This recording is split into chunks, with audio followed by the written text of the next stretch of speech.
So the other day I was in my garage and I came across this box and it had this thing in it. Let me show you. Oh, it's not light. This is the Cisco Desk Pro. Fantastic device, by the way. Let me put it back down. Great device, but definitely a heavyweight.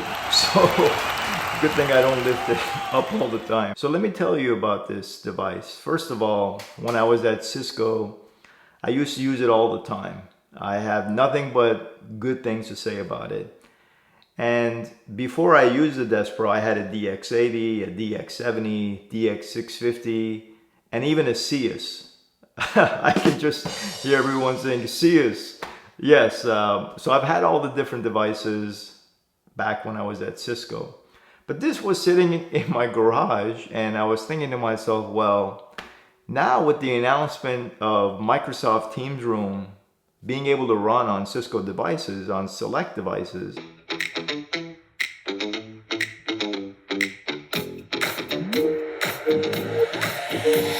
you never have to choose again. is it possible for me to bring this thing back to life, start using it again, get it out of the garage? But the thing is that it hasn't been connected to the network for 3 years and I have no Cisco accounts, no admin access, nothing. And so I started this journey, which you'll see in the next few minutes, of connecting it to the internet and my home Wi-Fi, and to my surprise, it started downloading the latest version of firmware from Cisco. So it kind of came back to life. And then through a series of steps that I'll show you, I was able to eventually get this to become a Microsoft Teams room, which is amazing because, like I said, I've always loved Cisco's devices. Now I get to use it again as a Microsoft Teams room in my home office. And when I say this is free, I really do mean that it is free, because you'll see in the process that all I did was connect it to the network, and then I was able to download the latest version of firmware. And then on the Microsoft side, all you need are two things. You need a resource account and you need some type of a Microsoft Teams room license. And it turns out that Microsoft gives 25 basic Microsoft Teams room licenses at no cost in every tenant. So in this video, I'll show you the process of connecting this thing, bringing it back to life into 2023, reincarnated as a Microsoft Teams room. So obviously I'm excited to be able to use this again. If you happen to have one of these in your house or in your garage or come across one, definitely consider this option because it's a great option for your home office or even in your actual office using these as MTR devices. Let's get started. So put this thing on my desk and hit the power button. Getting reacquainted with an old friend here. Looks like it's powering up okay after a long hibernation. Hello there, old friend. And I'm gonna touch the screen and just make sure everything looks good. Now for all the Cisco people or anyone familiar with this device, you'll notice that it looks kind of old, like the firmware, because it hasn't been updated in a long time. Yet it's performing like a champ. The whiteboard looks good. On the left hand side, top left, I'm gonna go to settings and then I'm gonna scroll down and do a factory reset. Make sure that all the configuration, the old configuration, is just deleted. It goes back to its factory setting, still on the old version of firmware. By the way, I kind of speed up parts of this video, but I haven't cut out anything important. So I get the welcome screen, and for the first time in a long time, I'm going to connect it to the network. So join the Wi-Fi, and then it asks me for the call service. So I'm going to click on other services and hit advanced setup. And basically I'm not going to give it a call service because I don't have access to be able to put it online and register it. So now that the setup process is done, on the top left you can see it says not registered, running the old firmware. I'm going to go to settings again and scroll down. And under device activation, This time I'm going to select Webex as the call service. That's the cloud service versus CUCM or other on-premise versions. Now the system is rebooting itself and coming back online. I was a little worried when I saw this. It said unable to connect. But fortunately, when I hit the back arrow, it said software upgrade required. I was like, fine. And it just started to download the software, which I was so happy about. This definitely took some time, but for you guys, I'm fast forwarding, so it'll take about 5 seconds. Now it's installing the new software and rebooting itself. I was kind of holding my breath. What's it gonna do? And it asked me for a 16-digit activation code, which again, because I don't have access to Control Hub, I was like, oh no. But then when I hit the X to get out of it, it kind of thought about it for a second, told me hello again, and look at this. It's the new firmware. Again, no account, nothing. It just kind of downloaded it. Looks great, right? A lot of new icons.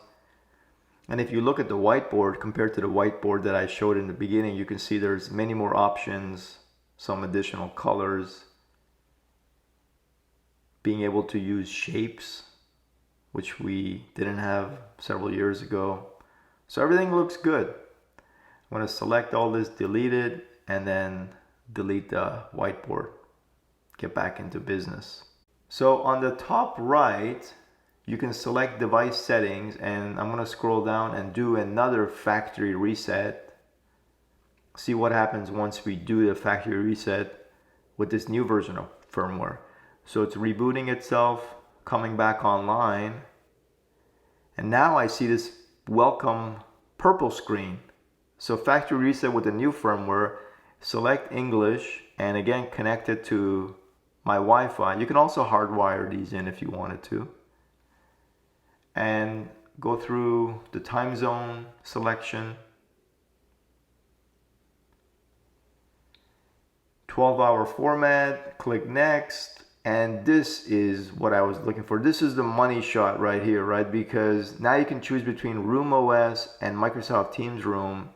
When I saw this, I was kind of worried because again, I don't have 16-digit code to connect this to WebEx, but I was able to skip it. And then it asked me for like an admin password, which I created one. And then if I was okay with sending diagnostic info, it said ready to install Teams Room. Awesome. Begin installation, and it went through this process. By the way, it looks like you can dual register these units. If you had that 16-digit code, you can make this connect as a WebEx Desk Pro as well as Microsoft Teams Room. So eventually it came to this site and it said, go to microsoft.com/device login and put in this code. So I went to that site, I put that code in from my computer,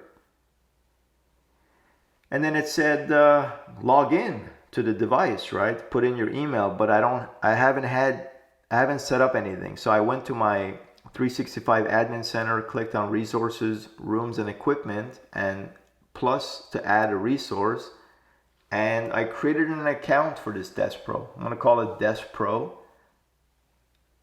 And I'm going to skip all these other settings, optional capacity location. So I created the resource account, and then I went to purchase services and I typed in Teams Room, and here you can see there's a couple of options.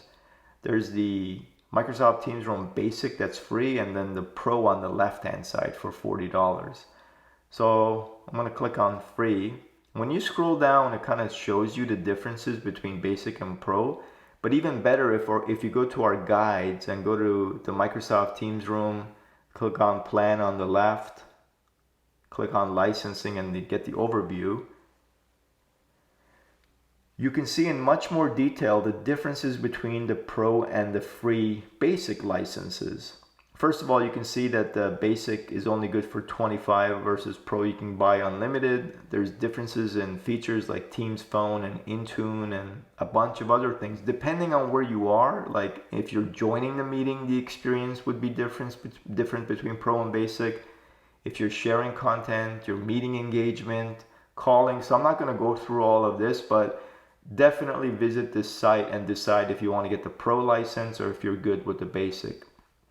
Going back to our admin, if I can get 25 for free, why not just max it out in my tenant? So I'm going to go all the way up to 25 and click on buy. So now that we have the license, I'm going to go back to active users and I'm going to go to that Despro resource account that I created and assign that basic license. So I'm going to click on licenses and apps, and the only thing that this resource account is going to have is a basic license. So I'm going to click that basic license and now it's assigned to it. So it looks like we're in good shape. I'm going to go back to that site, that device login, put in the code again. This time I'm going to put in the email address of the resource account I created, put in the password for that resource account, click sign in. It says you're signing in to like a Microsoft broker, which basically it's brokering on behalf of this device. Now you can see the Despro started to connect because from my laptop I signed in. And lo and behold, look what you're going to see now. The Despro is a Microsoft Teams room, which is awesome.